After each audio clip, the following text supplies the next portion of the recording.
अस्सलाम वालेकुम। आज हम मुल्ला वजही और सबरस के मुतालिक चंद मारूजी सवालात का मुताला करेंगे, जिसमें पहला सवाल है सबरस किसकी तसनीफ है।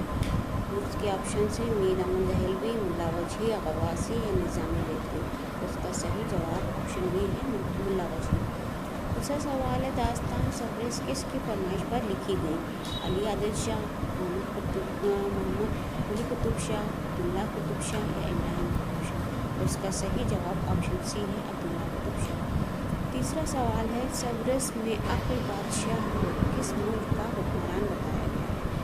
नंबर 1 है सीस्तान, फिरंगिस्तान, ईरान या हिंदुस्तान। उसका सही जवाब ऑप्शन ए है सीस्तान। सवाल नंबर 4 है सबरस किस ज़बान में लिखी गई। ब्रज भाषा में, दक्कनी में, अवधी में या तमिल में। उसका सही जवाब ऑप्शन बी है दक्कनी में। पांचवा सवाल है मुंदरजा झैल में से किस जुमले में तरतीब सही है। तो इसका ऑप्शन डी सही है सबरस, बाग़ बहार, फसाना अजायब और फसाना आज़ाद। सबसे पहले सबरस लिखी गई, फिर बाग़ बहार, फिर फसाना अजायब और उसके बाद में फसाना आज़ाद। सवाल नंबर 6 है मुंदरजा झैल में से कौन सी सिर्फ ज़बानी बयानिया के लिए मशहूर है। तो इसके ऑप्शन हैं दास्तान, नावल, खुदनविश्त, सफ़रनामा। तो इसका सही जवाब ऑप्शन ए है दास्तान।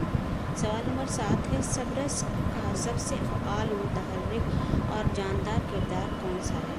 तो उसके ऑप्शन हैं दिल, हुस्न, नज़र या इश्क। तो उसका सही जवाब ऑप्शन सी है नज़र।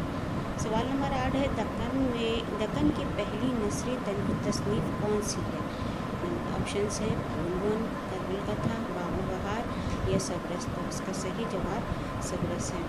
सवाल नंबर 9 है दास्तान की अहम खुसूसियात में से एक है किरदार निगारी में मौजू, मुकालमे या किस्सा दर किस्सा। तो इसका सही ऑप्शन डी है किस्सा दर किस्सा।